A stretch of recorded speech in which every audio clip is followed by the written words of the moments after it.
শুধু আল্লাহ রাব্বুল আলামিন যিনি বিরাট নিয়ামত রেখেছেন সব জিনিসের মধ্যে, এই নিয়ামতগুলি বুঝতে, এগুলি বুঝতে হবে। এই জন্য আল্লাহ রাব্বুল আলামিনের নবী বলেছেন, আল্লাহর সৃষ্টি জগতের উপরে, তার সৃষ্টি নৈপুণ্যতার উপরে কেউ যদি গবেষণা করে চিন্তা করে 1 ঘন্টা, আল্লাহ পাক তার আমলনামায় 60 বছরের নফল ইবাদতের সওয়াব লিখে দিবেন। কি সোজা চিন্তা করতে হবে, গবেষণা করতে হবে আল্লাহ পাক কি নিয়ামত দিয়েছেন। ওয়ামা বিকুম মিন নি'মাতিন ফামিনাল্লাহ, যত নিয়ামত আমরা পেয়েছি সব কার কাছ থেকে? জোরে সোরে চিল্লায় এখন, কার কাছ থেকে? সমস্ত নিয়ামত এসেছে আল্লাহ পাকের কাছ থেকে। আল্লাহ রাব্বুল আলামিন বলেন তিনি হচ্ছেন রহমান। ওয়াল্লাহু জাআলা লাকুম মিন বুয়ুতিকুম সাকানান ওয়া জাআলা লাকুম মিন জুলুদিল আনআমি বুয়ুতান।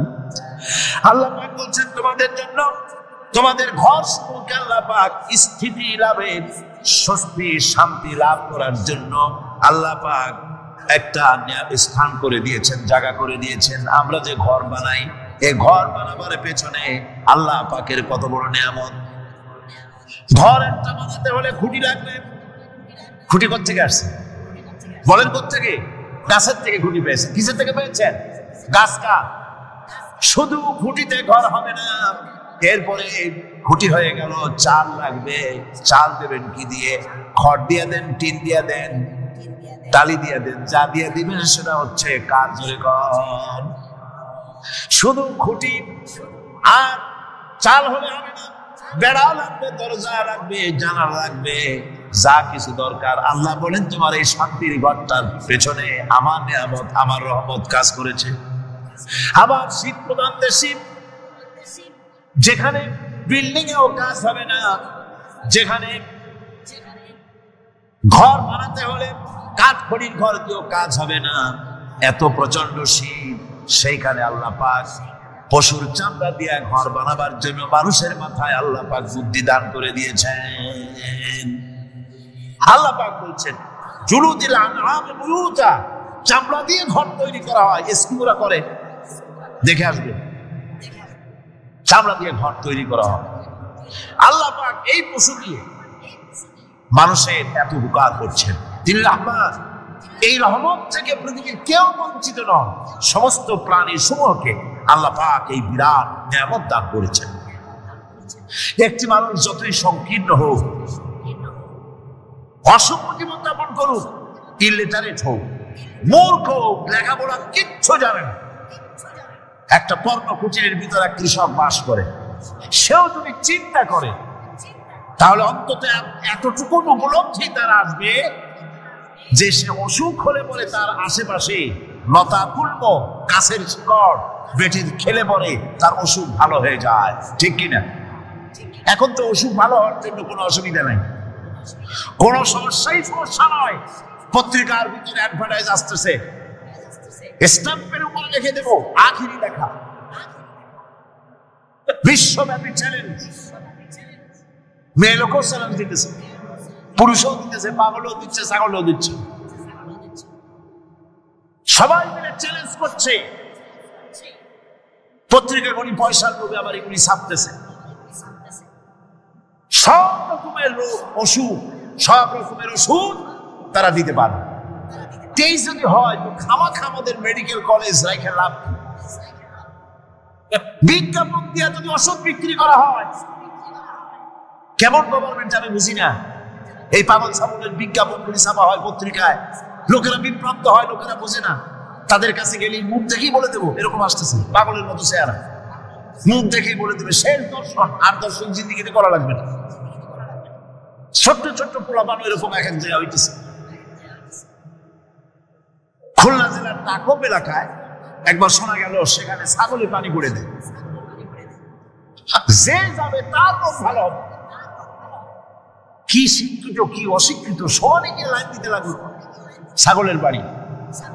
ছাগলের কাছে পানি ধরে, এখন ছাগলের কাছে কিছু ধরলেই তো সে শোকে, শুকতে গেলেই মনে করে যে পড়িয়ে দিছে, দম করে দিছে। আর খাইতেছে। এরপরে ছাগলওয়ালার বাড়ি এক ছাগল দিয়ে হাতির মালিক হয়ে গেছে, বাড়ি বিল্ডিং টিল্ডিং করে সর্বনাশ। কি আজীব তামাশা, কি আশ্চর্য দেশ। এমন কোন রোগ নাই যে সমস্ত পাগল ছাগলের চিকিৎসা ভালো না হবে, এগুলি অ্যাডভাইস দিয়ে চলছে। আল্লাহ পাক মানুষকে ওষুধ দিয়েছেন, অসুখের আবার ওষুধও দিয়েছেন। আমি ইচ্ছে করি তাহলে তোমার ফসলকে আমি কুটায় পরিণত করে দিতে পারি, তখন তো তুমি নিজের কপালে করাঘাত করবে আর বলবে আরে মারুফ হয়ে গেলাম, বঞ্চিত হয়ে গেলাম। আল্লাহ যদি ইচ্ছে করেন তাহলে ফসলগুলিকে আল্লাহ পাক তুষে পরিণত করে দিতে পারেন না, সিটায় পরিণত করে দিতে পারেন না? অবশ্যই। সেই জন্য আল্লাহ পাক বলছেন যেগুলি সব আমার ক্ষমতা, আমি আপন দেওয়ার মতো আপন বরকতে রহমান নামের কারণে আমি তোমাদের সব আমি গুছিয়ে দিচ্ছি। আল্লাহ পাক ফসলের জন্য, আপনার জমিনের ফসলের জন্য আল্লাহ পাক বিনা পয়সায় সারের ব্যবস্থা করে দিয়েছেন। জোরে কর সুবহানাল্লাহ। সেই সারটা হচ্ছে কি? আল্লাহ পাক বলেন আমি আমার নিদর্শনাবলীর ভিতরে এটা হচ্ছে নিদর্শন, যা আকাশে বিদ্যুৎ চমকায়, মেঘের গর্জনা, বিদ্যুতের চমক, এ সবগুলি আমার নিদর্শন। বৃষ্টির পানির সাথে এগুলি এসে জমিনের ফসলকে বৃদ্ধি করে দেয়। জোরে বলেন সুবহানাল্লাহ। কৃষিবিদরা বলছেন যে বছর আকাশে যত বেশি বিদ্যুৎ চমকায় সে বছর জমিনের ফসল তত বেশি বৃদ্ধি পায়। বিনা পয়সায় এ ধরনের আল্লাহ পাক ব্যবস্থা করে দিচ্ছেন। এরকম দরিয়ার মাছ, গোশত, তরি, তরকারি, ফল, মৌসুম উপযোগী যা প্রয়োজন এসব কে দিচ্ছেন? বলেন না কে দিচ্ছেন? ওয়ামা মিন দাব্বাতিন ফিল আরদি ইল্লা আলাল্লাহি রিজকুহা।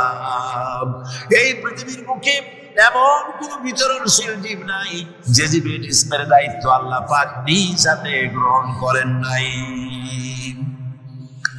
এবার দেখেন আল্লাহ পাক আরো বলছেন ওয়াকাইয়িম মিন দাব্বাতিন লা তাহমিলু রিজকুহা আল্লাহু ইয়ারযুকুহা ওয়া ইয়্যাকুম।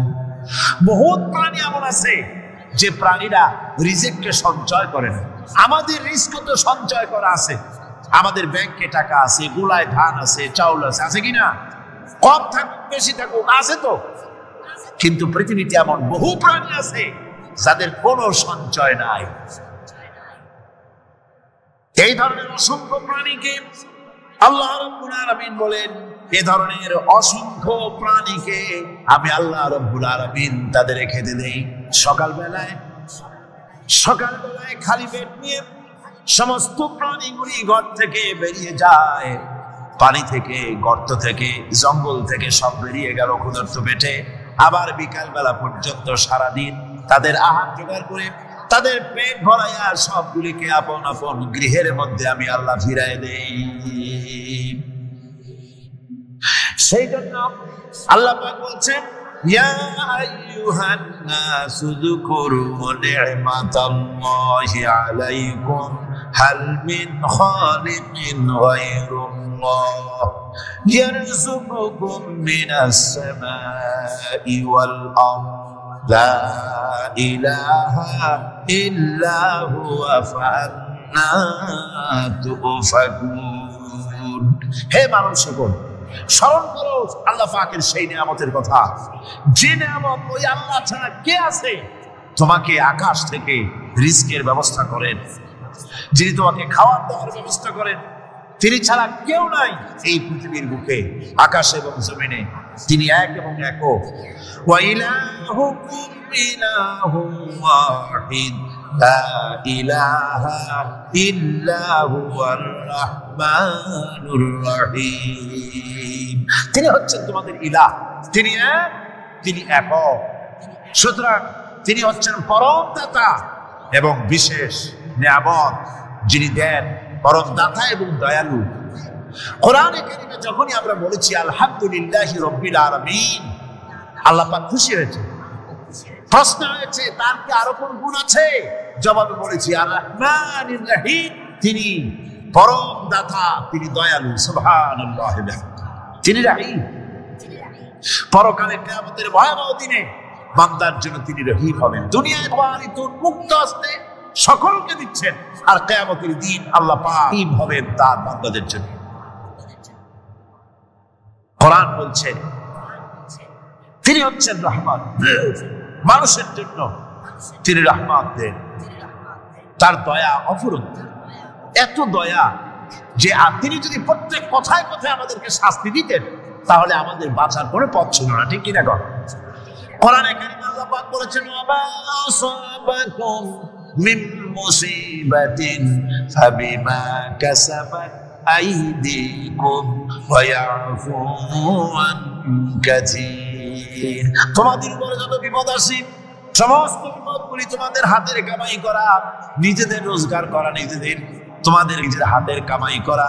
ওই হাতের কামাই করার কারণে সেগুলির জন্য যা যা পাওয়া উচিত ছিল আমি অনেকগুলি ক্ষমা করে দেই, সব তোমাদের হাতের কামাইয়ের জন্যই বিপদ হয়, আর অনেকগুলি তো আমি ক্ষমা করে দিই। কথায় কথায় যদি প্রত্যেকটা ব্যাপারেই শাস্তি দিতাম তাহলে পৃথিবীতে শ্বাস ফেলার সময় তোমরা পেতে না। আল্লাহ পাক হচ্ছেন সেজন্য রহমান, আর তিনি রহিম কিয়ামতের দিনের জন্য। এই পৃথিবীতে মানুষ গুনাহ করা স্বাভাবিক, কিনা কর? সব মানুষই গুনাহ করে। এই গুনাহগার যত বড় গুনাহগার হোক না কেন, গুনাহগার যখন তওবা করে, তওবার অনুভূতি যখন আসে এবং সে যখন অনুশোচনা করে, তখন তার অপরিসীম দয়া সেই অনুশোচনাকে কবুল করে নেয়। অনুশোচনার এক বিন্দু অশ্রু গুনাহগারের অনাচারের সমস্ত দাগ মুছায় দেয়। মনে হয় যেন তার আমলনামায় কোনো দাগই ছিল না। সুবহানাল্লাহ। আমি আজকে এই সূরা বেছে নিলাম এই কারণে, আমরা চলছি ধ্বংসের দিকে। কোন দিকে যাচ্ছি বলেন না? কোন দিকে? আমার তো মনে হয় হেমিলেনের সেই বংশীবাদক যেন বাঁশি বাজিয়ে চলছে, আর গোটা জাতি তার পেছনে সমুদ্রে ডুবে মরার জন্য অগ্রসর হচ্ছে। আমাদের হায়াত তো বাড়ছে না, বরং হায়াত প্রতি মুহূর্তে কি হচ্ছে? লোকেরা বলে হায়াত বাড়ে, হায়াত তো বাড়ে না। হায়াত কি হয়? জন্মের পর থেকে আমার জন্য রিজার্ভ আছে যতটুকু, 50 বছর বাঁচবো, 60 বছর বাঁচবো, যতটুকু হায়াত আমার জন্য নির্ধারণ করা আছে, প্রতিদিন একদিন করে কমে যেতেছে। এজন্য আমি বলি, আমার বাড়িতে যে ঘড়িটা আছে, এই ঘড়িটা বেলা 1টার সময় ঢং করে একটা আওয়াজ দেয়, শ্রোতাকে শুনিয়ে দেয়, বাড়িওয়ালা তোমার জীবনের মূল্যবান হায়াত থেকে 1 ঘন্টা কমাইয়া দিলাম। 2টার সময় 2টা ঘন্টা লাগায় শোনায় দিল, বান্দারে তোমার জীবনের মূল্যবান সময় থেকে 2টি ঘন্টা কমে গেল। এমনি করে দিন গেল, মাস গেল, বছর গেল, আমাদের হুঁশ হলো না। সময় চলে গেল তাস খেলে খেলে, সময় চলে গেল আমাদের খেলাধুলা করে, শয়তানি বদমাশি করে। সময় কতটুকু পেলাম? কিয়ামতের দিন, বিচারের দিনটা যেটা হবে, আল্লাহ রাব্বুল আলামিন বলেন বিচারের দিনটাই লম্বা হবে 50 আলফা সানা মিম্মা তাউদ্দুন। বিচারের দিনটা লম্বা হবে কত বছর? 50,000 বছর। কত বছর? দুনিয়ায় যেভাবে তুমি হিসাব করো, দুনিয়ার গণনা অনুযায়ী হাসরের বিচারের দিনটা হবে 50,000 বছরের মতো লম্বা। এক কিতাবে দেখেছি, তিনি লিখেছেন হিসাব করে কিয়ামতের ওই দিনটা হিসাবে 50,000 বছর একটা দিন লম্বা। ওই হিসাবে পৃথিবীতে যারা 60 বছর বাঁচলো, সে যেন আখিরাতে 2 মিনিট দুনিয়ায় বাঁচলো। চিন্তা করেছেন? মাত্র 2 মিনিট। 60 বছর যারা হায়াত ছিল, 2 মিনিট বাঁচলো। এই 2 মিনিটের জন্য কত আন্দোলন, কত মারধর, কত সন্ত্রাস, ক্ষমতার জন্য লড়াই, ঠ্যাং করেঙ্গে ত্যাং করেঙ্গে, লাঠি কে আন্দার মুগুর করেঙ্গে, শক্তির ঠেলায় অস্থির। আমার বন্ধুগণ, সময় চলে যাচ্ছে স্রোতের মতো করে, কারোর জন্য সময় অপেক্ষা করতেছে না। আমাদের মৃত্যু প্রতি মুহূর্তে কাছে চলে আসতেছে। এই জন্য শায়ের বলেছেন, আগাহ আপনি মौत से कोई बशर नहीं, आगाह अपने मौत से कोई बशर नहीं, सामा सो बरस के हैं पर की खबर नहीं। মৃত্যু সম্পর্কে আমাদের কারো জানা নাই, যে কোনো মুহূর্তে মৃত্যু আমাদের কাছে এসে যেতে পারে। মৃত্যু সম্পর্কে কিছুই জানা নাই, অথচ প্রতি মুহূর্তে আমরা মৃত্যুর দিকে এগিয়ে চলছি। মান সামান 100 বছর কি ধরে খাবো তাও জমা করে রেখেছি, কিন্তু এক মুহূর্তের খবর নাই। মা ফিরে এসেছি, বাড়ি যেতে পারবো নিশ্চয়তা নাই। আছে? বলেন আছে? আপনি বাড়িতেও ভালো বসেছেন, দাঁড়াতে পারবেন, এই নিশ্চয়তা আছে নাই। সুতরাং যে সময়ের উপরে কসম করে মূলত সময়ের অপরিসীম গুরুত্ব সম্পর্কে আল্লাহ পাক মানুষকে বুঝাই দিতেছেন। সময়ের দাম দাও। আমাদের সময় চলে যায় গান শুনতে শুনতে, আশ্চর্য মলম বিক্রি করা দেখতে দেখতে, তাস পাশা খেলতে খেলতে সময় চলে যায়, কেউ খেয়াল করে না। সময় বলতে অতীত কালও হতে পারে, আবার বর্তমানও হতে পারে। আর বর্তমান কাল কোনো কালই না। বর্তমান কাল কোনো কাল নয়। প্রতি মুহূর্তে ভবিষ্যৎ এসে বর্তমান হয়, আর প্রতি মুহূর্তে বর্তমান কি হয়? অতীত হয়ে যায়। বর্তমান কাল বলে কোনো কাল নেই, প্রতি মুহূর্তে অতীত হয়ে যাচ্ছে। এই যে আমি মাহফিলে বসছিলাম প্রথম এসে, ওইটা কি এখনো বর্তমান আছে? এই যে বর্তমান কথা বলছি, এটা অতীত হয়ে যাচ্ছে। সুতরাং বর্তমান কাল নাই। আল্লাহ পাক ওয়াল আসরের সময়ের কসম করে বলছেন। যদি আমরা চিন্তা ভাবনা করি তাহলে আমরা লক্ষ্য করব আমাদের আসল মূলধন সময়। আসল মূলধন কি? জীবনের আসল মূলধন কি? সময়। ইমাম রাজি রহমতুল্লাহ আলাইহি এই পর্যায়ে এক বুজুর্গের ব্যক্তির কথা তিনি আলোচনা করেছেন। তিনি বলেছেন যে একটা লোক, তিনি সূরা আল আসর এর ব্যাখ্যা তিনি বুঝতেছিলেন।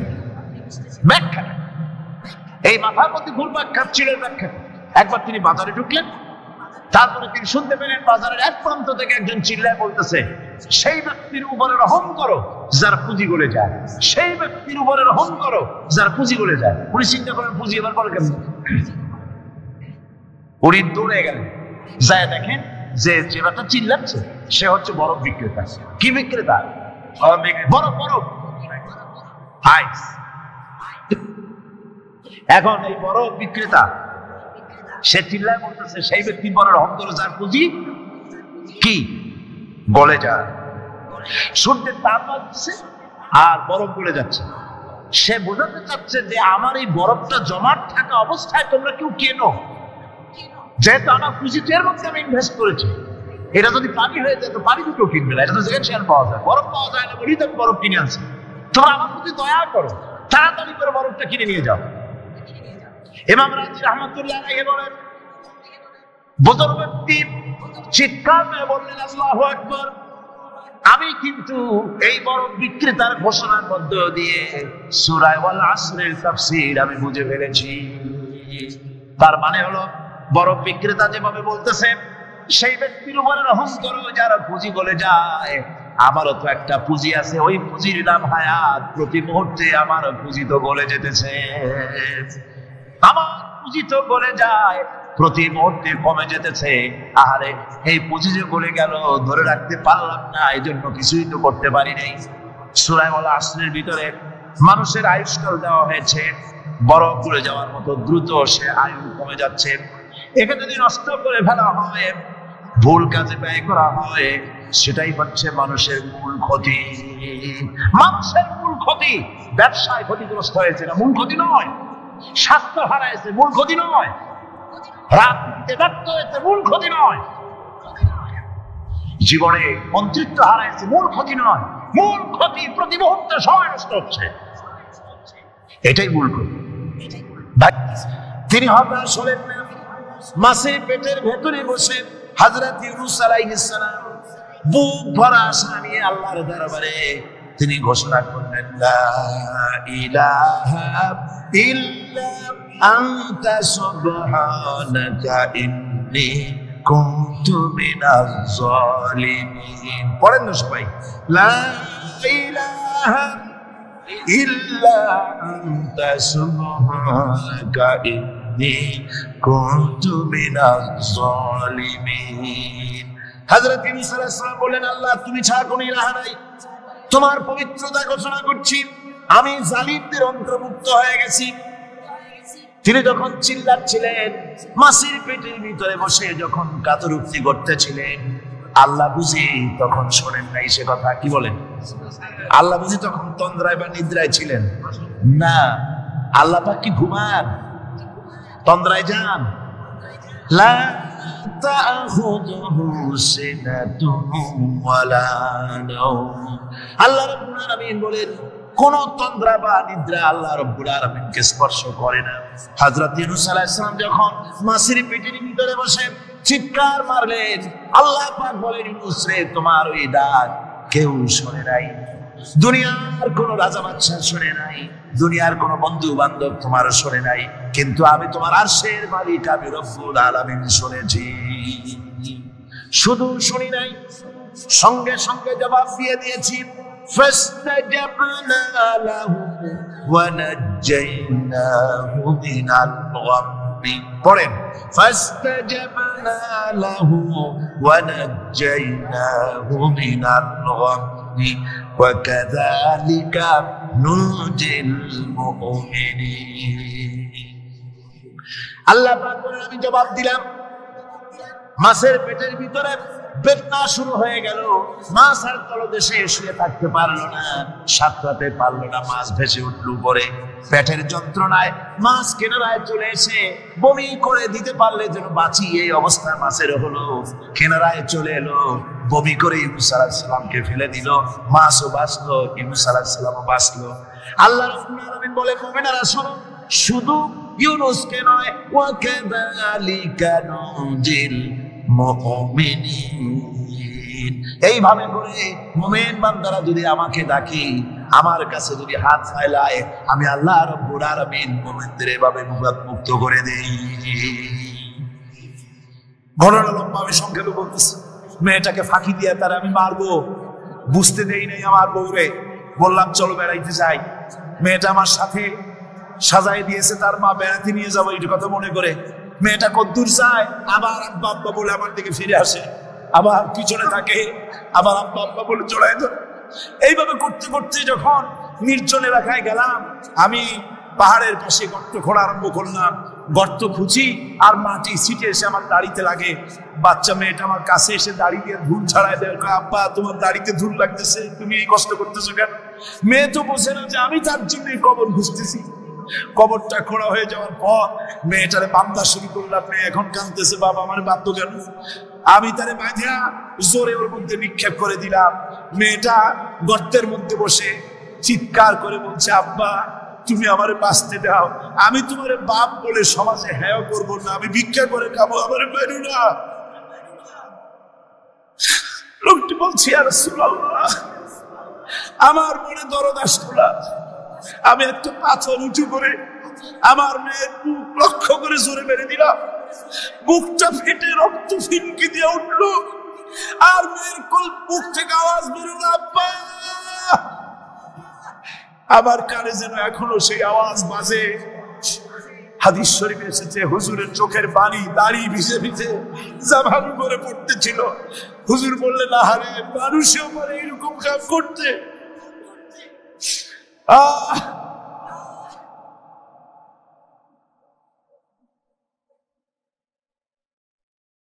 পৃথিবীতে নারীর যখন কোন সম্মান ছিল না, মর্যাদা ছিল না, সেই সময় আমার রাসূল, আমার বিশ্বনবী নারীদেরকে সম্মানের হাত ধরে গর্তের ভিতর থেকে উঠায়া রানীর সিংহাসনে বসাইয়া দিলে। সুবহানাল্লাহ, মায়ের মর্যাদা দিয়ে দিবে। সুবহানাল্লাহ, নারীরা আমাদের মায়ের জাত। নারীরা আমার কি এর জাত? মায়ের জাত। আমার মা বোনেরা, তোমাদের সম্মান কত তোমরা জানো না। আমরা পুরুষ, আমাদের পায়ের তলে জুতা, আর তোমরা আমাদের মায়ের জাত। তোমরা নারী, তোমাদের পায়ের তলে আল্লাহর জান্নাত, আল্লাহর বেহেশতটা তোমাদের পায়ের তলে। এই সম্মান আল্লাহ তোমাদের দিয়েছে, নবী দিয়েছেন। সুবহানাল্লাহ। ভাইরা আমার, অধিকার ইসলাম দিয়েছে। বিবাহ যখন হয়, এই বিবাহের সময় এজেন্ট আনতে হয়। আর বিবাহ হচ্ছে বিবাহ বৈঠক। এজেন্ট আনার জন্য ওই যে কি জানি কয়, ম্যারেজ রেজিস্ট্রার বা মৌলবি সাহেব, কার অনুমতি আগে নেয়? বলেন কারণ? তাহলে অধিকার ইসলাম পুরুষে দিল না মেয়ে লোকে দিল? আগে মেয়ে লোকের কাছে যাও, মেয়েটাকে জিজ্ঞেস করো সেই বিবাহে রাজি আছে কিনা। সুবহানাল্লাহ পড়ে, এই বিবাহে রাজি আছে কিনা জিজ্ঞেস করো, তার অধিকারই বেশি। এরপরে এই বিবাহে করার ব্যাপারে কত বৈষম্য। আজ বিবাহ করতে গেলে যৌতুকের প্রথা এসেছে। রাসূলুল্লাহ যৌতুক দিয়েছিলেন, ওটা যৌতুক না, ওটা উপহার, ওটা হাদিয়া। রাসূলুল্লাহ তোহফা দিয়েছিলেন হুজুরের জামাই। সুবহানাল্লাহ, কি জামাই! এক জামাই তো জিন্নুর আইন, যাকে ফেরেশতারা পর্যন্ত লজ্জা করত যারে দেখে, হযরত উসমান রাদিয়াল্লাহু তাআলা আনহু। আরেকজন হযরত আলী কাররামাল্লাহু ওয়াজহাহু। হযরত আলী, যার সম্পর্কে রাসূল পাক সাল্লাল্লাহু আলাইহি ওয়াসাল্লাম যাকে কত সম্মান দিয়েছেন, কত মর্যাদা দিয়েছেন, এই হলো হযরত আলী হুজুরের জামাই। আনা মদিনাতুল ইলম ওয়া আলিয়ুম বাবুহা, আমি হলাম জ্ঞানের রাজ্য আর আলী হলো সেই রাজ্যে প্রবেশের দরজা। সুবহানাল্লাহ। ভাইরা, এই হলো জামাই। আর মেয়ে খাতুনের জান্নাত, বিনতে রাসূল, বেহেশতের সমস্ত রমণীদের সরদারিনী মা ফাতিমাতুজ জাহরা রাদিয়াল্লাহু তাআলা আনহা। কি উপহার দিলেন বিয়েতে রাসূল! এই মেয়ে আর এই জামাই। উপহার হলো খেজুরের ছোবড়ার একটা তোষক, পানি উঠাবার জন্য একটা মশক, আর আটা পেশা একটা জাতফা। এই হলো নবীর মেয়ে আর জামাইয়ের জন্য উপহার। আজ সমাজের ভেতরে যৌতুক সৃষ্টি হয়েছে। এই যৌতুক নিতেছে মুসলমানেরা, কন্যা পক্ষের কাছ থেকে দাবি করে যৌতুক আদায় করা হচ্ছে। ঠিক কিনা কর? যৌতুক দিতে হবে, যৌতুক দিতে হবে। কি দিবা? বাজে রুজি, লেটেস্ট মডেল, 10 লক্ষ টাকার ক্যাশ, গুলশানে অফিস, মঙ্গল গ্রহে বাড়ি। মানে মেয়ে জন্ম দিয়া বাপ এমন বিপদে পড়েছে যেন তওবা করা দরকার, আল্লাহ আমারে মেয়ে দিও না। ঠিক কিনা কর? সমাজের অবস্থা।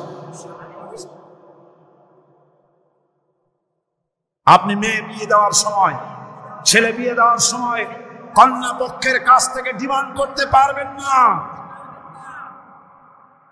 যদি বর কন্যা পক্ষ ইচ্ছে করে কিছু দেয়, দেওয়া সুন্নাত, নেওয়া সুন্নাত, কিন্তু দাবি করতে পারবেন না।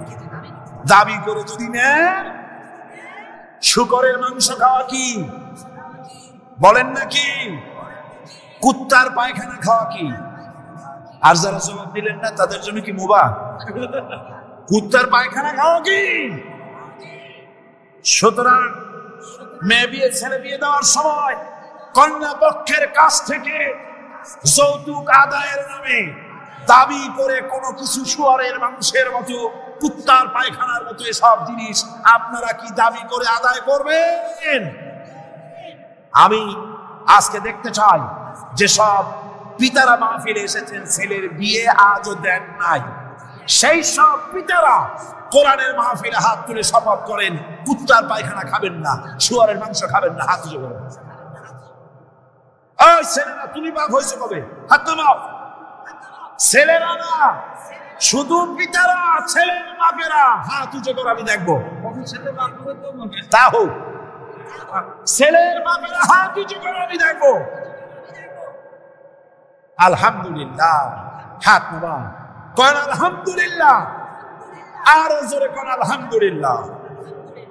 এবার তোমরা যারা হাত উঠাতে গিয়ে বেকুব হইছো, এইবার তোমরা জওয়ানেরা, তরুণেরা, ছাত্ররা, যুবকেরা, তোমরাও তো বিবাহ করবা। যারা বিবাহ করো নাই, বিয়ে করার সময় তোমার এই চিন্তা করা দরকার, টেলিভিশন, গাড়ি, ক্যাশ, সবকিছু চাইতে বেশি মূল্যবান তোমার স্ত্রী। ঠিক কিনা? ঠিক কিনা? সেই স্ত্রী হবে তোমার কাছে বেশি মূল্যবান। দাবি করে কিছু নিতে পারবা না। যদি শ্বশুর একটা ঘড়ি দেয়, সুমা খাইয়া হাতে লাগাই নিয়ে আসবে। যদি একসাথে জুতা দেয় 14 গোষ্ঠীর কপাল মনে করে নিয়ে আসবা। শেরওয়ানি দিল, আলহামদুলিল্লাহ বলে গায়ে দিয়ে নিয়ে আসবা। তোমার তো তৃপ্তি হওয়া উচিত। আমার শ্বশুর, আমার শাশুড়ি, তার 18 বছর, 20 বছর, 22 বছরের কলিজার নিংড়ানো স্নেহকে উজাড় করে দিয়ে তার কলিজার টুকরা মেয়েটাকেই তো দিয়ে দিয়েছে আমাকে। এর থেকে টেলিভিশন বেশি, রেডিও বেশি, গাড়ি বেশি, বাড়ি বেশি? বিবাহ করবা মহব্বত করে, নিজের টাকা দিয়া, বাপের টাকা দিয়া, সোনা দিয়া, দানা দিয়া, কসমেটিক্স দিয়ে, সুন্দর সুন্দর শাড়ি দিয়ে সাজাইয়া, রানীর মর্যাদা দিয়ে বাড়িতে এনে সম্মানের সাথে রাখবে। জীবনে খোটা দিবা না। বলি বড় দুঃখে, এই জন্য বলি আমার দেশে একটা যৌতুকের ঘড়ির জন্য, একটা যৌতুকের রেডিওর জন্য, 100 টাকার জন্য আমার দেশে স্বামীরা স্ত্রীকে গলা টিপে হত্যা করেছে। এরা মানুষকে জানো। সবজির পায়ের উপরে সেজদায় পড়ে গেল, পায়ের উপরে চুমক এলো। সাহাবায়ে কেরাম বললেন, ইয়া রাসূলুল্লাহি, পাহাড়ের হুজুরের পায়ে সেজদা দিয়া ধন্য হয়ে গেল। হুজুর যদি অনুমতি দিতেন আমরাও হুজুরের কদমে সেজদা দিয়া ধন্য হয়ে যেতাম। নবীজি বলেন, মানুষ মানুষকে সেজদা করা হারাম। আমি যদি মানুষকে সেজদা করার জন্য যদি পারমিশন দিতাম, তাহলে দুনিয়ার সমস্ত স্ত্রীদেরকে বলতাম তারা যেন তার স্বামীর সেজদা দেয়। স্বামীর মর্যাদা এখানে বেশি। রাসূলুল্লাহ আরো বলেছেন, কোন স্ত্রীর মউত হয় যদি এমন অবস্থায় যে তার স্বামী তার প্রতি খুশি ছিলেন, আল্লাহ রাসূল বলেছেন মেয়ে লোকটি সোজা আল্লাহর জান্নাতে চলে যাবে। স্বামীর মর্যাদা এখানে বেশি। স্বামীকে লক্ষ্য রাখতে হবে, উভয়ের অধিকারের প্রতি যত্নশীল হতে হবে। এরপরে যখন সে মা হয়ে গেল, আমার বন্ধুগণ, নারী যখন মা হয়ে গেল, মর্যাদা তখন তার এত বেড়ে গেল। রাসূলের কাছে প্রশ্ন হলো, হুজুর খেদমত করবো কার? হুজুর বলেন, তোমার মায়ের, তারপরে কার? তোমার মায়ের, তারপরে কার? তোমার মায়ের, তারপরে কার? তোমার পিতার। পিতার চাইতে মায়ের মর্যাদা কয় গুণ হলো? 3 গুণ হয়ে গেল। রাসূলুল্লাহ 3 গুণ বাড়ায় দিলেন। সুতরাং আমি বলি আপনাদেরকে, মা আপনার বড় পীর, বাপ আপনার বড় পীর, কোনোদিন ভুলে যাবেন না। কথাটা বারবার বলি আমি, যত জায়গায় মাহফিলে যাই। আমি, ওলামারা সবাই বলেন, আমি বলি, সব জায়গায় মানুষকে স্মরণ করায় দেই, আপনার কাছে আপনার মা বাপের চাইতে বড় পীর আর নাই। কারণ পীর সাহেবের দোয়া যতই আপনি ওলিয়ে কামেল বলেন, যতই হুজুর কেবলা বলেন, তার দোয়া কবুল আপনার জন্য হতেও পারে, নাও হতে পারে। 50-50 কথা ঠিক কিনা কন? কিন্তু রাসূলুল্লাহ গ্যারান্টি দিয়েছেন 3 জনের দোয়া অবশ্যই কবুল হয়ে যাবে। তার ভিতরে একজন হলো মাজলুম, যদি দোয়া করে কবুল হবে। একজন হলো মুসাফির, দোয়া কবুল হবে।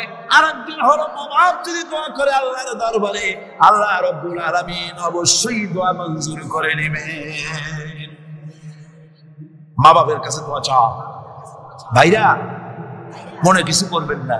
আপনি আপনার হুজুর কেবলারে দাওয়াত করিয়া বিরিয়ানি খাওয়াবেন, খুশি করতে পারবেন না, যেহেতু এর আগে উনি আর এক জায়গা দিয়া 4-5 পদের বিরিয়ানি খাইয়ে আসছেন। আপনি হুজুরের 5,000 টাকা দিয়ে খুব খুশি করতে পারবেন না, যেহেতু হুজুর আর এক বড় লোকের কাছ থেকে 50,000 টাকা হাতিয়ে পাইছে। আপনি একটা শাল দিয়ে হুজুরকে খুশি করতে পারবেন না, যেহেতু অনেক দামি শাল হুজুরকে আর একজনে হাতিয়ে দিয়েছে। ঠিক কিনা? কিন্তু আপনি যদি আপনার মাকে, এই বেদানার দিনে বাজারে বাজারে পথে ঘাটে বেদানা পাওয়া যায়, আঙ্গুর পাওয়া যায়, ভালো ভালো ফল পাওয়া যায়, এগুলো কিনে নিয়ে মায়ের কাছে বসে বেদানা খুঁড়ে, মা কথা বলতে পারে না, বুড়ি হয়ে গেছে, মায়ের কাছে বসে মায়ের মুখে যদি তুলে দেন, আল্লাহ আরো খুশি হয়ে যাবে, দোয়া মঞ্জুর হয়ে যাবে। হযরত বাইজিদ বুস্তামি ওই ঘটনা কে না জানে। রাতের আধারে পানির জন্য চাইলে ছেলে পানি পাইল না, ছোট্ট মানুষ, পানি আনতে কোথায় চলে গেল, এসে দেখে মা ঘুমানো, পানি নিয়ে দাঁড়ানো। রাত চলে গেছে, ফজরের পর দেখে ছেলে কাঁপে, হাতে পানি। বাবা তুমি কাঁপো কেন? গ্লাস নিয়ে বলল, মা গভীর রাত্রে পানি চেয়েছিলেন, দিতে পারি নাই, বহু দূর থেকে পানি এনে দেখি ঘুমায় গেছো। তা তুমি ঘুমাও নাই কেন? ঘুমাইলাম না মা, আবার যদি পানি চান সময় মতো যদি দিতে না পারি আপনার কষ্ট হবে, সেই জন্য পানি নিয়ে আমি দাঁড়ায় আছি। বাইজিদের মা বাইজিদের হাতের থেকে পানি নিয়ে পান করে কম্বলটা গায়ে দিয়া বাচ্চারে শোয়াই দিয়া উযু করে ফজরের নামাজ পড়ে সেজদায় গিয়া মায়ের চোখের থেকে পানি পড়ছে। মা বলে, রব্বুল আলামিন, আমি বাইজিদের মা, আমি যতই গুনাহগার হই না কেন, মায়ের দোয়া বাচ্চার জন্য কবুল হয় বলে তোমার হাবিব বলেছেন। আমার ছোট্ট বাইজি আমার জন্য যা করেছি, আমার কলিজা ঠান্ডা হয়ে গেছে। রব্বুল আলামিন, তুমি আমার বাইজিকে সুলতানুল আরিফিন বানাইয়া দাও। দোয়া মঞ্জুর। সুবহানাল্লাহ। ভাইরা, খবরদার ভুল করবেন না। আপনার সবচেয়ে বড় পীর আপনার বাবা। সবচেয়ে বড় পীর কে? বাবা। আমি এবার বোনেদের ব্যাপারে, আমার বোনেদের ব্যাপারে শেষ কথা বলবো। ইসলাম আপনাকে অধিকার দিয়েছে লেখাপড়া করার, প্রশাসনিক দায়িত্বশীল হওয়ার অধিকার আছে, আর্মিতে যাওয়ার অধিকার আছে, সব অধিকার আছে পুরুষের। যত অধিকার ইসলামের রাষ্ট্রে আপনার তত অধিকার, কোনোটা খাটো নাই। তবে ক্ষেত্র ভিন্ন, পর্দার সাথে থাকতে হবে। রাসূলুল্লাহ আল্লাহ পাক বলেছেন, এমন একটা চাদর পরো যেই চাদরটা পরলে মাথাটা, গলাটা, বুকটা ঢেকে যায়। কোনোদিন ভুলে যাবেন না কথাটা, বারবার বলি আমি, যত জায়গায় মাহফিলে যাই আমি, ওলামারা সবাই বলেন, আমি বলি, সব জায়গায় মানুষকে স্মরণ করায় দেই, আপনার কাছে আপনার মা বাপের চাইতে বড় পীর আর নাই। কারণ পীর সাহেবের দোয়া যতই আপনি ওলিয়ে কামেল বলেন, যতই হুজুর কেবলা বলেন, তার দোয়া কবুল আপনার জন্য হতেও পারে, নাও হতে পারে। 50-50 কথা ঠিক কিনা কর? কিন্তু রাসূলুল্লাহ গ্যারান্টি দিয়েছেন 3 জনের দোয়া অবশ্যই কবুল হয়ে যাবে। তার ভিতরে একজন হলো মাজলুম, যদি দোয়া করে কবুল হবে। একজন হলো মুসাফির, দোয়া কবুল হবে। আর একজন হলো মা বাপ, যদি দোয়া করে আল্লাহর দরবারে, আল্লাহ রাব্বুল আলামিন অবশ্যই দোয়া মঞ্জুর করে নেবেন। মা বাপের কাছে দোয়া চাও। ভাইরা, মনে কিছু করবেন না। আপনি আপনার হুজুর কেবলারে দাওয়াত করিয়া বিরিয়ানি খাওয়াবেন, খুশি করতে পারবেন না, যেহেতু এর আগে উনি আর এক জায়গা দিয়া 4-5 পদের বিরিয়ানি খাইয়ে আসছে।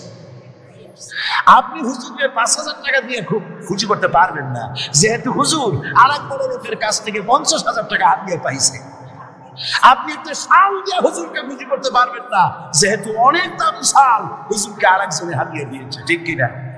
কিন্তু আপনি যদি আপনার মাকে, এই বেদানার দিনে বাজারে বাজারে পথে ঘাটে বেদানা পাওয়া যায়, আঙ্গুর পাওয়া যায়, ভালো ভালো ফল পাওয়া যায়, এগুলো কিনে নিয়ে মায়ের কাছে বসে বেদানা ঘুরে, মা কথা বলতে পারে না, বুড়ি হয়ে গেছে, মায়ের কাছে বসে মায়ের মুখে যদি তুলে দেন, আল্লাহর আরো খুশি হয়ে যাবে, দোয়া মঞ্জুর হয়ে যাবে। হযরত বাইজিদ বুস্তামি ওই ঘটনা কে না জানে, রাতের আধারে পানির জন্য চাইলেন, ছেলে পানি পাইল না। ছোট্ট মানুষ, পানি আনতে কোথায় চলে গেল, এসে দেখে মা ঘুমানো, পানি নিয়ে দাঁড়ানো। রাত চলে গেছে, ফজরের পর দেখে ছেলে কাঁপে, হাতে পানি। বাবা তুমি কাঁপো কেন? গ্লাস নিয়ে বললো, মা গভীর রাত্রে পানি চেয়েছিলেন, দিতে পারি নাই, বহু দূর থেকে পানি এনে দেখি ঘুমায় গেছো। তা তুমি ঘুমাও নাই কেন? ঘুমাইলাম না মা, আবার যদি পানি চান সময় মতো যদি দিতে না পারি আপনার কষ্ট হবে, সেই জন্য পানি নিয়ে আমি দাঁড়ায় আছি। বাইজিদের বাপ বাইজিদের হাতের থেকে পানি নিয়ে পান করে কম্বলটা গায়ে দিয়া বাচ্চারে শোয়াই দিয়া উযু করে ফজরের নামাজ পড়ে সেজদায় গিয়া মায়ের চোখের থেকে পানি পড়ছে। মা বলে, রব্বুল আলামিন, আমি বাইজিদের মা, আমি যতই গুনাহগার হই না কেন, মায়ের দোয়া বাচ্চার জন্য কবুল হয় বলে তোমার হাবিব বলেছেন। আমার ছোট্ট বাইজি আমার জন্য যা করেছি, আমার কলিজা ঠান্ডা হয়ে গেছে। রব্বুল আলামিন, তুমি আমার বাইজিকে সুলতানুল আরিফিন বানাইয়া দাও। দোয়া মঞ্জুর। সুবহানাল্লাহ। ভাইরা, খবরদার ভুল করবেন না। আপনার সবচেয়ে বড় পীর আপনার মা বাবা। সবচেয়ে বড় পীর কে? আমি এবার বোনেদের ব্যাপারে, আমার বোনেদের ব্যাপারে শেষ কথা বলবো। ইসলাম আপনাকে অধিকার দিয়েছে লেখাপড়া করার, প্রশাসনিক দায়িত্বশীল হওয়ার অধিকার আছে, আর্মিতে যাওয়ার অধিকার আছে, সব অধিকার আছে পুরুষের। যত অধিকার ইসলামের রাষ্ট্রে আপনার তত অধিকার, কোনোটা খাটো নাই। তবে ক্ষেত্র ভিন্ন, পর্দার সাথে থাকতে হবে। রাসূলুল্লাহ আল্লাহ পাক বলেছেন এমন একটা চাদর পরো যেই চাদরটা পরলে মাথাটা, গলাটা, বুকটা ঢেকে যায়, এমন চাদর পরো। ব্যাংকে চাকরি করা যাবে, অফিসে চাকরি করা যাবে, কলেজে বিশ্ববিদ্যালয়ে চাকরি করা যাবে, ব্যবসা করা যাবে, সব করা যাবে, তবে পর্দার ভিতরে থেকে।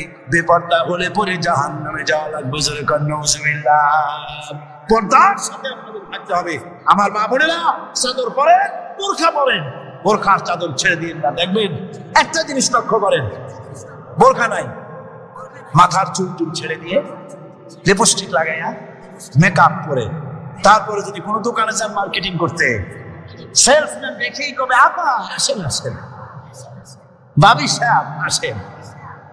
আর যদি একটা বোরখা পরে যান বলবে খালাম্মা বসেন। একটা অজানা একটা পুরুষ আপনার আপা কইলো, ভাবি কইলো, এতে মজা না? আপনাকে খালাম্মা বলে সম্মান করলো, সম্মান কোনটায়? সুতরাং বোরখা পরেন, চাদর পরেন। ইসলাম আপনাকে যে বোরখা পড়তে বলেছে, চাদর পড়তে বলেছে, আপনার সম্মানের জন্য, আপনার মর্যাদার জন্য।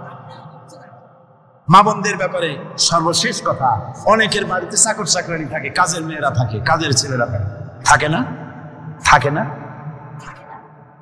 অনেক বাড়িতে কাজের মেয়ে লোক, কাজের লোক থাকে, কিন্তু গৃহকর্ত্রী এই কাজের লোকগুলির উপরে, চাকর চাকরানির উপরে এত জুলুম করে যে জুলুম মধ্যযুগেও ছিল না। ঠিক কিনা? কোথায় কোথায় মারধর করে, নিজেরা যা খায় তার থেকে নিম্নমানের খাবার দেয়, ভালো শোবার পায় না, ভালো খাবার পায়। আর মার তো আছে। আমার তিরমিজি শরীফের হাদিস শুনুন, আল্লাহর নবী বলেছেন শ্রমিকের উপরে, কাজের লোকদের উপরে যে অত্যাচার করবে, অধিকার আদায় করবে না, কিয়ামতের দিন সে আল্লাহর জান্নাতে যেতে পারবে না। আপনি যতই নামাজ রোজা করেন, আল্লাহর দরবারে জান্নাতে যাওয়া যাবে না, যেহেতু আপনি জুলুম করেছেন কাজের লোকদের প্রতি, শ্রমিকদের প্রতি। শ্রমিকের প্রতি জুলুম করা যাবে না। মা বোনদের কথা শেষ। এবার আমি এই চারতলার যুবকদের ব্যাপারে কথা বলবো। ও যুবকেরা, ও তরুণেরা, আমি যখন বললাম বিনা যৌতুকে বিবাহ করবে কারা, প্রথমে বলেছিলাম ছেলের বাপেরা হাত তোলেন, তো দেখা গেল হাত উঠলো খুবই কম। ঠিক কিনা? তার মানে হলো ছেলের বাপ, বেশি বয়সের লোক এখানে আসছে কম। যখন বললাম অবিবাহিত যুবকেরা হাত তোলো, তখন আমার মনে হয় 95% হাত উঠেছে। কম সুবহানাল্লাহ। 80 অথবা 90 পর্যন্ত হাত উঠেছে। তাহলে বোঝা গেল কি, জওয়ানেরা এসেছে বেশি। জোরে কম সুবহানাল্লাহ। এই জন্যই খাদানিদের কলিজায় আগুন, নীলমণিদের কলিজায় আগুন। যুবকেরা মাহফিলে যায় কেন? ওরা আবার ঘৃণা দিবস পালন করে। সবাই আসতেছে, গোটা জাতি তোমাদের বিরুদ্ধে বমি আর পায়খানা দিবস পালন করবে। বিশ্ববাসীর জন্য আল্লাহ পাক কোরআনে তা উঠায় দিলেন। নবীজি তার বন্ধুকে ডেকে বললেন, লা তাহজান ইন্নাল্লাহা মা'ানা। ও আমার সাথী, কোনো চিন্তা করো না, ভয় পেও না, শঙ্কিত হও না। আমরা মাইনরিটি নই, আমরাই মেজরিটি, কারণ আল্লাহ রাব্বুল আলামিন আমাদের সাথে আছেন। সুবহানাল্লাহ। এই চিন্তা, এই ধারণা যদি মানুষের মনের মধ্যে থাকে, তাহলে কখনোই তার মন দুর্বল হবে না, ঈমান দুর্বল হবে না।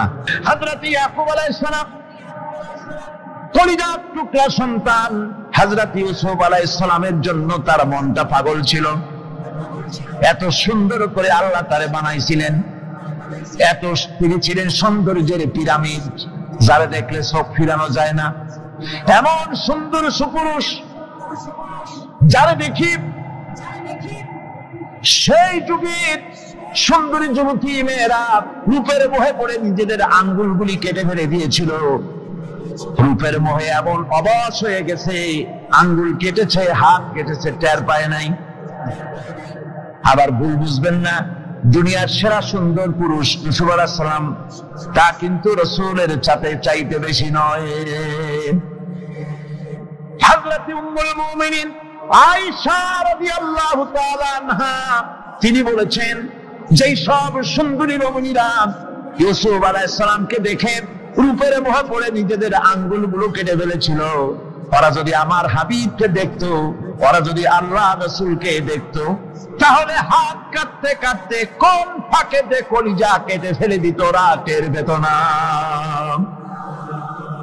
আবার বন্ধুগণ, হযরত আইয়ুব আলাইহিস সালাম সন্তানের মায়া, অন্যান্য ভাইরা হিংসায় পড়ে গেল, তারা নিয়ে তাকে কুয়ায় ফেলে দিল। সেখান থেকে তারা একটা ছাগল বা কোনো পশু জবাই করে তার রক্ত মাখাইয়া জামা এনে হাজির করে দিল। হযরত ইয়াকুব আলাইহিস সালামের সামনে যে তারে নিয়ে খেলা করতে গিয়েছিলাম, আমরা খেলায় লিপ্ত ছিলাম, বাগে খেয়ে ফেলাইছে। এগুলি কি গল্প? এগুলি কি কোরআন? আল্লাহ পাক শোনাচ্ছেন, বিশ্ববাসীকে শোনাইছেন। সূরা ইউসুফের চাইতে এত সুন্দর উপাখ্যান গোটা পৃথিবীতে আর নাই। সুবহানাল্লাহ। অনেকে ইউসুফ জুলাইখার কিসসা খুব মজা করে পড়ে, ফুর্তি করে, প্রেমের গল্প পড়ে। এটা কোনো প্রেমের গল্প নয়। ইউসুফ আলাইহিস সালাম, জুলাইখা ইউসুফ আলাইহিস সালামের জন্য কাঁদতে কাঁদতে চোখ কানা হয়ে গেছে। এরপর ইউসুফ আলাইহিস সালাম জুলাইখারে পাওয়ার জন্য পাগল হয়ে গেছে। নাউযুবিল্লাহ, এটা হয়নি কখনো। তিনি আল্লাহর পয়গম্বর, আর আল্লাহ কেমনি তারে বাঁচিয়েছেন। যখন জুলাইখা ঘরের ভিতরে সুন্দর করে যৌন উন্মাদনামূলক চিত্র অঙ্কিত করে ঘরের মধ্যে আটকায় দিয়েছে, তালা লাগায় দিয়েছে, আর নিজে যৌন দীপক কাপড় চোপড় পরেছে না পরার মতোই। সে যুগের সুন্দরী মেয়ে জুলাইখা। তার কুপ্রবৃত্তিকে চরিতার্থ করার জন্য আহ্বান করা হয়েছে। হযরত ইউসুফ আলাইহিস সালাম লক্ষ্য করে দেখলেন এমন জায়গা, এখান থেকে পালাবার তো পথ নাই, দরজা বন্ধ করে দিয়েছেন। তিনি শুধু তখন কেবলমাত্র আল্লাহ রাব্বুল আলামিনকে ভয় করলেন।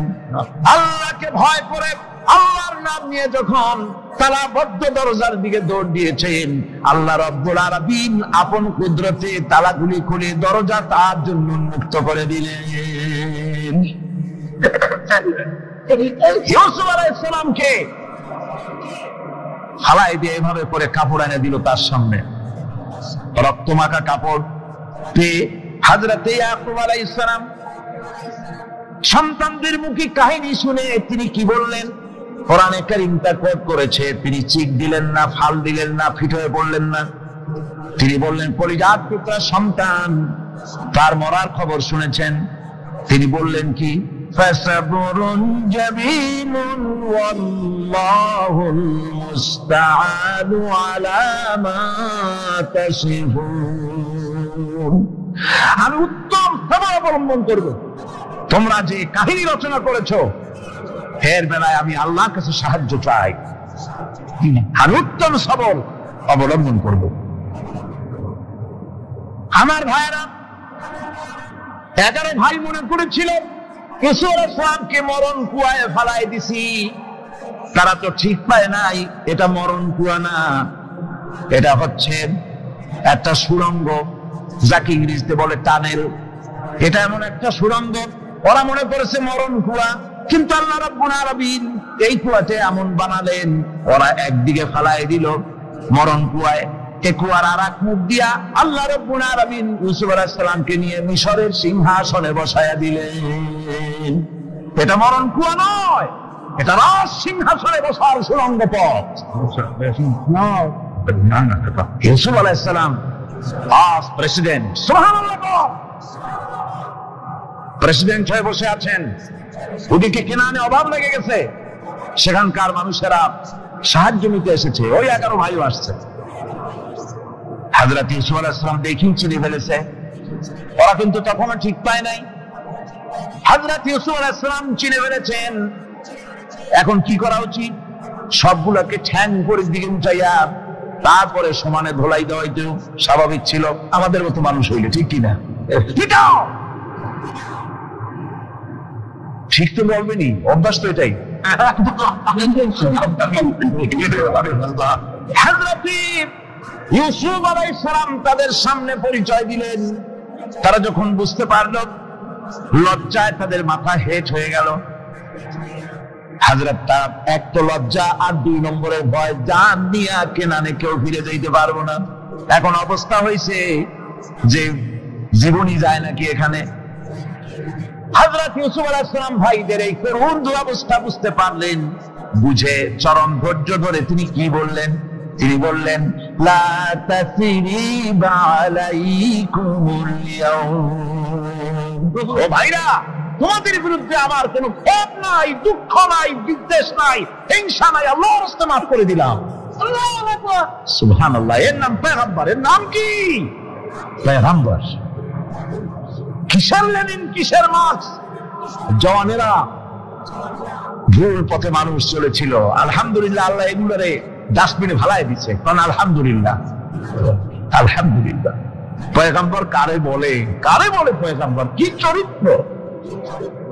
রাসূল করিম সাল্লাল্লাহু আলাইহি ওয়াসাল্লাম তাকে একজন সাহাবী বলছিলেন, হুজুর বলছেন এই কামটা করলা না কেন? সাহাবী বললেন, হুজুর আপনি যদি চোখের ইশারায় বলতেন, মুখ দিয়ে না কইয়া, তাও তো আমি কামটা করে ফেলতাম, আমি তো বুঝি নাই। হুজুর বললেন, চোখের ঠারে ঠারে কাজ করা নবুয়তের শান নয়। আল ওয়াদুহু ওয়াস সারাহা, নবীরা যা করেন তা ডাইরেক্ট, কোনো বক্রতা নাই, স্পষ্ট কথা। আমার ভাইরা, হযরত ইউসুফ আলাইহিস সালাম বিনিয়ামিনকে কাছে নিয়ে পরিচয় দিলেন তার ভাইদের সামনে।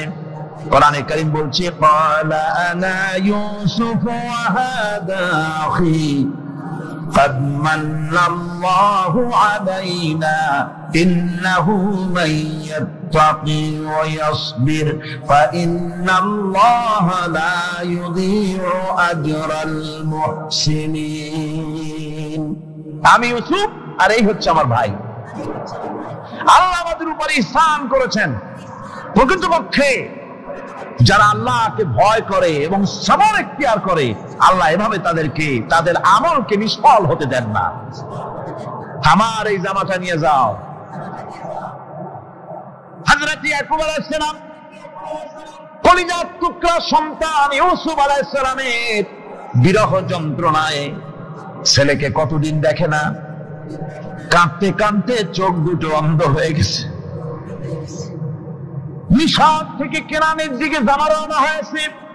কোথায় মিশর, কোথায় কেনান? জামা যখন রওনা হয়ে গেছে, হযরত ইয়াকুব বলতেছেন, আমি যেন আমার ইউসুফের গন্ধ নাকে পেতেছি। জামা চলে এলো, চোখের উপরে রাখলেন, আল্লাহ রাব্বুল আলামিন তাকে চক্ষুষ্মান বানায়া দিলেন।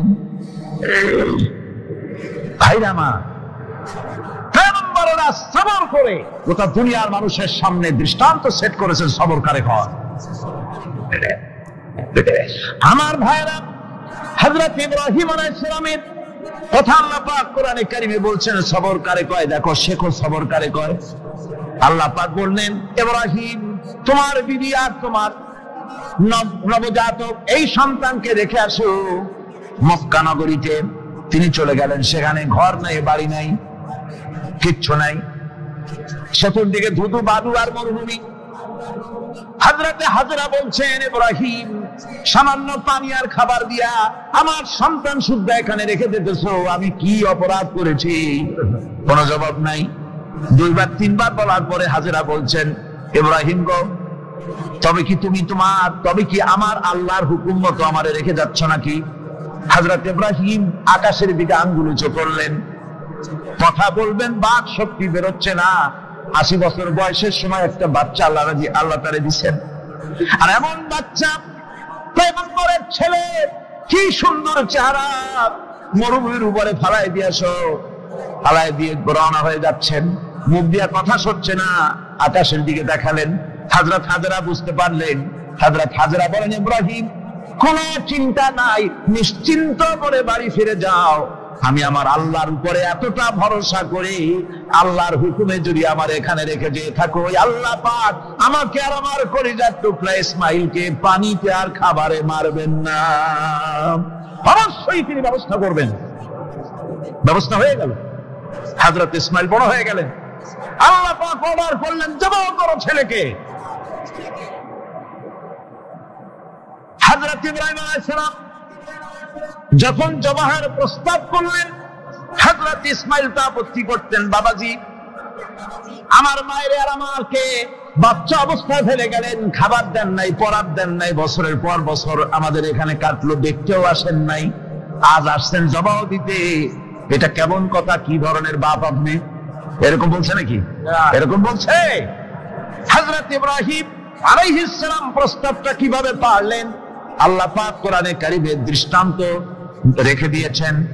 আল্লাহ পাক বলছেন, হযরত ইব্রাহিম ছেলেকে বললেন, ইয়া বুনাইয়া, ইয়া বুনাইয়া, হে আমার কলিজার টুকরা, লাডলা, হে আমার কলিজার টুকরা সন্তান, ইন্নী আরা ফিল মানাম আন্নী আযবাহু, আমি স্বপ্নে দেখছি আমি যেন তোমাকে জবাহ করতেছি, ফানজুর মাযা তারা, তোমার রায় কি বলো? আমি তো স্বপ্নে দেখছি যে আমি তোমার জবাহ করতেছি, এখন তোমার রায় কি, তোমার মত কি? হযরত ইসমাঈল আলাইহিস সালাম শুনে দিলেন দৌড়, নাকি না? হযরত ইসমাঈল আলাইহিস সালাম ধৈর্যের প্রতীক, তিনি কি কথা বললেন? তার মুখের কথা কোরআন শরীফে আল্লাহ পাক উঠায় দিলেন।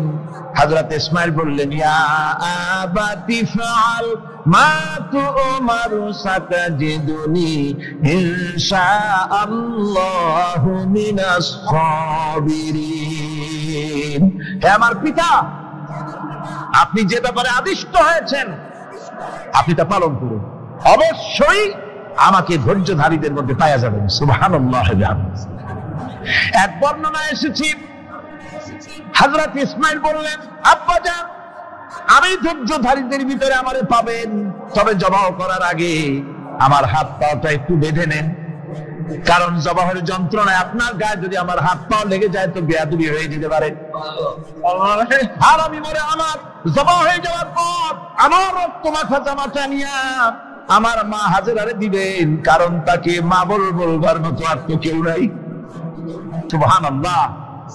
মন্ত্রী যদি, এই সলিমুদ্দিন মার্কা মন্ত্রী যত আছে, এই মন্ত্রীরা যদি দেখাতে ভয় কিসে?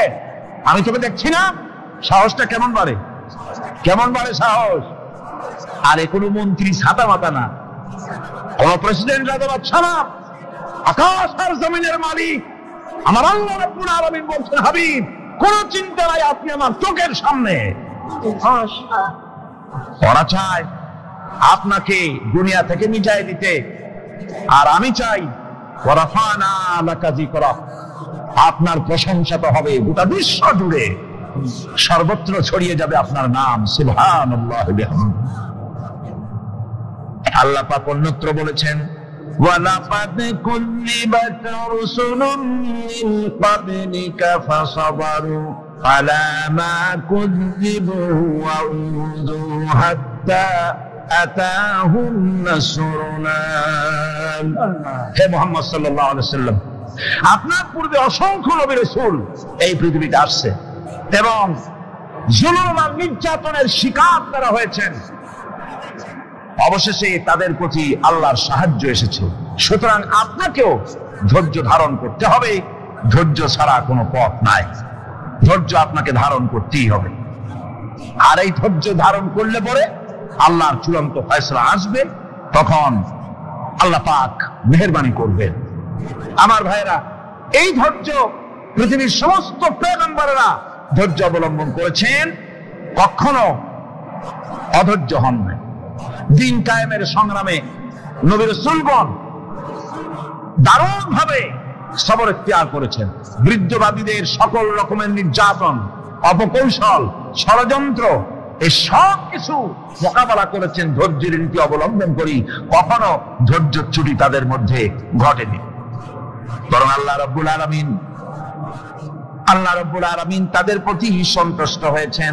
যারা এই ধৈর্য ধরেছেন তাদের উপরে সন্তুষ্ট হয়ে আল্লাহ রাব্বুল আলামিন বলেছেন, ওয়া কাআইয়িম মিন নাবিয়্যিন ক্বাতালা মাআহু রিব্বিয়ুন কাসীর। এর আগে অনেক নবী এসেছিলেন যাদের সাথে বহু আল্লাহওয়ালা লোক লড়াই করেছেন। فما وهنوا لما أصابهم في سبيل الله ওয়ামা যাফু ওয়ামাস্তাকানু। আল্লাহর পথে তাদের উপর যত বিপদ এসেছিল তারা হতাশ হয়ে পড়েন নাই, দুর্বলতা দেখাননি, বাতিলের সামনে মাথাও নত করেন। ওয়াল্লাহু ইউহিব্বুস সাবিরিন। আর আল্লাহ পাক ধৈর্যশীল যারা তাদেরকে আল্লাহ পাক ভালোবাসেন। আমার ভাইরা, ধৈর্যের পরিচয় রাসূল করিম সাল্লাল্লাহু আলাইহি ওয়াসাল্লাম উহুদের ময়দানে যখন আক্রান্ত হয়ে গেলেন, চতুর্দিকে কাফেররা ঘিরে ধরেছে, বাঁচার কোনো পথ নাই। সাহাবায়ে কেরাম রাসূলকে পাহারা দিলেন। যারা রাসূলকে পাহারা দিতে দাঁড়াইছেন, জীবন দিয়ে পাহারা দিতে দাঁড়ায় গেছে, রাসূলের দিকে মুখ দিয়া পিঠটা বাইরের দিকে দিয়ে রাসূলকে পাহারা দেওয়া শুরু করেছেন। হুজুরকে পাহারা দিতে যারা দাঁড়িয়েছিলেন, কাফের কর্তৃক নিক্ষিপ্ত কি তীরগুলি এসে যখন বিঁধতেছিল, শুধু একজন সাহাবী হযরত তালহার পিঠের ভিতরে রাসূলকে হেফাজতের জন্য 80টা তীর একজনের পিঠের মধ্যে দিয়ে তুলেছে।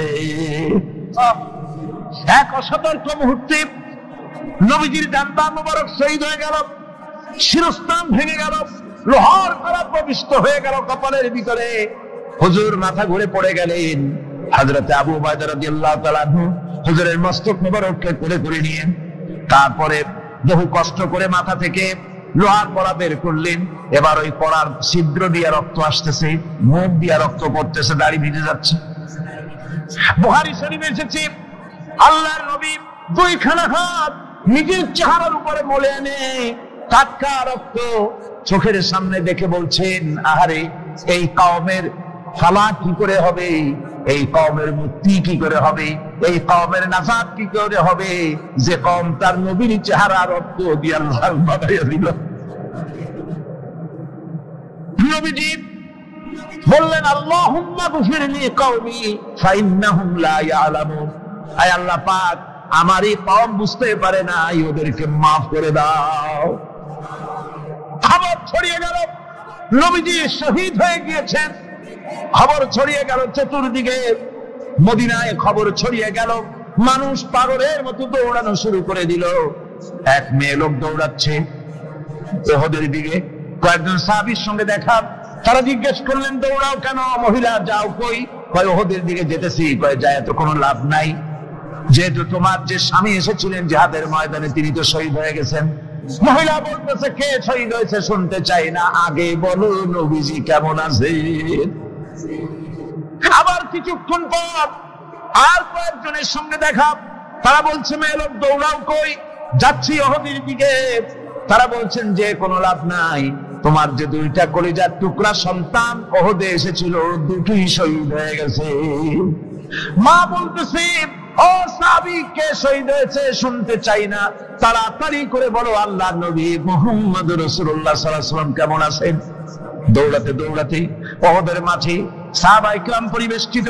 আল্লাহর নবীর কাছে গিয়ে হুজুরের জীবিত চেহারা মুবারকের দিকে তাকায়া মেয়ে লোকটি কাঁদতেছে আর বলতেছে, ইয়া রাসূলুল্লাহ, আমার স্বামী মরা শোক, আমার কলিজার টুকরা দুইটা সন্তান মরা শোক, আমার কলিজা থেকে মুছে গেছে, আপনি বেঁচে আছেন, তামাম মুসলমানদের এর চাইতে বড় সান্ত্বনার রায়।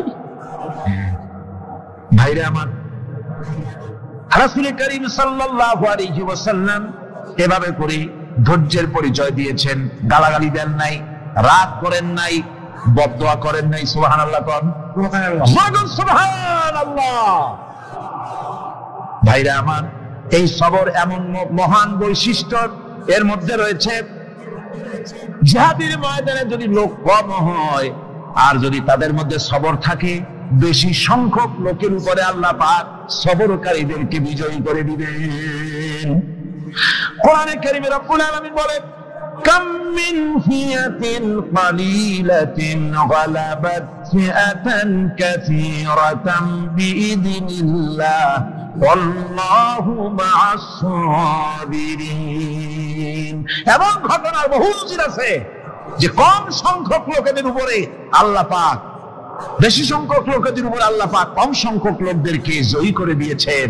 ওয়াল্লাহু মা'আস সাবিরিন। আর আল্লাহ আছে ধৈর্যশালীদের সাথে। আল্লাহ আছে কাদের সাথে? দেখেন না বদরের কামটা, বদরের ময়দান, 313 জন মুসলমান, অস্ত্রপাতি নাই, সামান্য অস্ত্র, আর কাফেরেরা এসছে হাজারেরও বেশি। আমার বন্ধুগণ, ধৈর্য কত বড় কাম দিল, ধৈর্য ধারণ করেছেন তারা, আল্লাহর উপরে ভরসা করেছেন। আল্লাহ রাব্বুল আলামিন অস্ত্রের কাজ কি দিয়া করায় দিলেন। একজন সাহাবী এসে বলছেন, হুজুর, জিহাদের ময়দান, ইসলামের প্রথম জিহাদ, আমার কাছে তো অস্ত্র নাই, মেহেরবানি করে একটা অস্ত্র আমারে দেন, আমি লাফায় পড়ি জিহাদের মধ্যে। হুজুর বলেন, অস্ত্র তো আমার কাছে নাই, দিবটা কি? সাহাবী বলছেন, হুজুর, অস্ত্র না থাকে যা পারেন তাই দেন, আপনার হাত দিয়ে যা দিবেন আমি দাঁড়ায় থাকতে পারবো না, জিহাদে আমাকে শরীক হতেই হবে। নবীজি কাছে পেলেন একখানা শুকনা খেজুরের ডালখানা তুলে সাহাবীর হাতে তুলে দিলেন। সাহাবী বলেন, রাসূলের হাতের দেওয়া শুকনা খেজুরের ডালটা নিয়ে আমি যখন কাফেরদের ভিড়ের মধ্যে ঝাঁপায় পড়ে যখন শুকনা খেজুরের ডাল দিয়ে আঘাত দিলাম, তখন ধারালো তরবারে দিয়ে আঘাত করলে যে কাম হয়, শুকনা খেজুরের ডালের আঘাতে কাফের দ্বিখণ্ডিত হয়ে জমিনে পড়ে গেল। বাইরে আমার, আল্লাহ রাব্বুল আলামিন সবর যারা করে, সংখ্যা যদি কম হয়, আল্লাহ পাক তাদেরকে বিজয়ী করে দেবেন, এই ওয়াদা আল্লাহ রাব্বুল আলামিন করেছেন। এই সবরের গুণ ছাড়া জান্নাতেও প্রবেশ করা যাবে না, সবর যদি না থাকে বেহেশতে যাওয়া যাবে না। ভালো করে মনে রাখেন, আল্লাহ পাক বলছেন, আম্মা হাসিবতুম আন তাদখুলুল জান্নাতা ওয়া লাম্মা ইয়া'লামিল্লাহুল্লাযীনা জাহাদু মিনকুম ওয়া ইয়া'লামাস সাবিরিন। তোমরা কি মনে করেছো এমনি বেহেশতে চলে যাবা? এটা কি মামাবুড়ির আবদার নাকি? এমনি বেহেশতে চলে যাবা? অথচ আল্লাহ রাব্বুল আলামিন এখনো দেখেন নেননি যে তোমাদের মধ্যে কারা জিহাদ করতে প্রস্তুত, কারা তোমাদের মধ্যে জিহাদ করে জান দেওয়ার জন্য প্রস্তুত, আর কারা ধৈর্যধারী, এটা তো আল্লাহ এখনো দেখে নেন নাই। সুতরাং যা হক এবং বাতিলের সংগ্রামে লিপ্ত হতে হবে। আল্লাহ দেখতে চান কারা জীবন দিতে চায়। সুতরাং ইসলামী আন্দোলনে যারা শরীক হবে, তাদের বিপদ এবং মুসিবত দিয়ে আল্লাহ রাব্বুল আলামিন তাদের সাহসিকতা এবং ধৈর্যের পরীক্ষা নেবেন। কোরআনে কারীম বলছে, وَلَنَبْلُوَنَّكُمْ حَتَّى نَعْلَمَ الْمُجَاهِدِينَ مِنكُمْ وَالصَّابِرِينَ وَنَبْلُوَ أَخْبَارَكُمْ। অবশ্যই আমি তোমাদেরকে পরীক্ষার সম্মুখীন করব, আর তোমাদের মধ্যে সত্যিকার মুজাহিদ, দৃঢ়তা অবলম্বনকারী কারা, আমি তা দেখব। এরা যেন আমি দেখে নিতে পারি, সেই জন্য আমি বিপদ এবং মুসিবতের মধ্যে তোমাদের ফেলবো। ধৈর্যধারীদের উপরে আমার রহমত অবশ্যই থাকবে। খবর এমন এক সম্পদ যা ধারণ করলে পরে আল্লাহ রাব্বুল আলামিন রাষ্ট্রীয় ক্ষমতা দান করে দেন। কোন সুবহানাল্লাহ, জোরে কোন সুবহানাল্লাহ। ধৈর্য ধারণ করলে আল্লাহ রাষ্ট্রের মতো বিরাট নিয়ামত আল্লাহ হাতে তুলে দিবেন।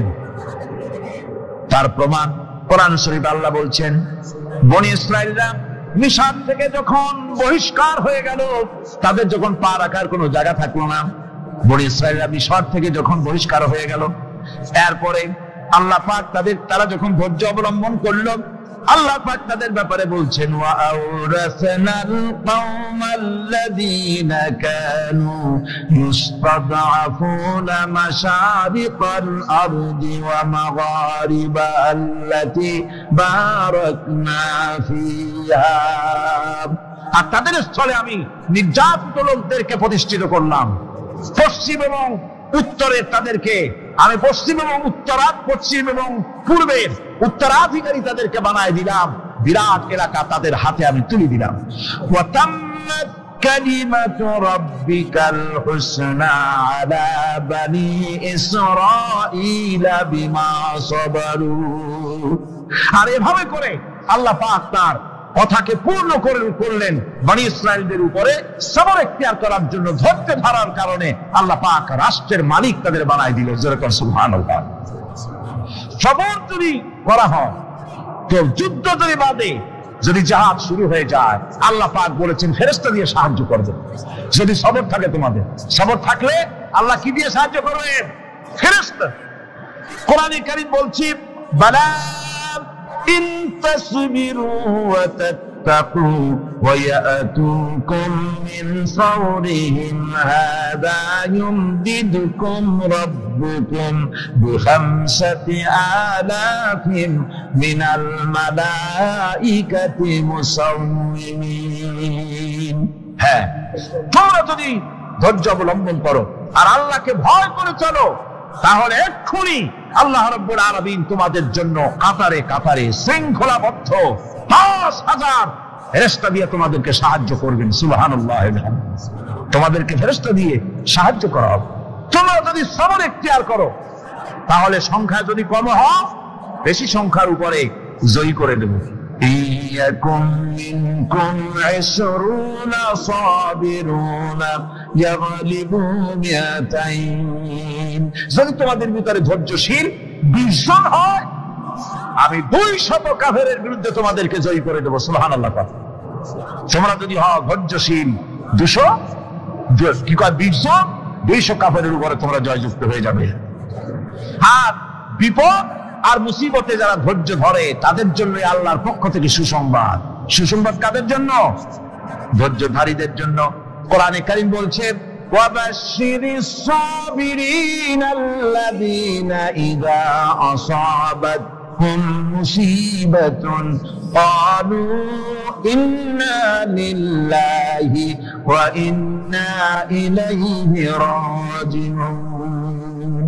সুসংবাদ সেই সব ধৈর্যশালীদের জন্য যারা নাকি বিপদ এবং মুসিবতে আসলে যারা বলে, কি বলে? পড়েন আমার সাথে, ইন্না লিল্লাহি ওয়া ইন্না ইলাইহি রাজিউন।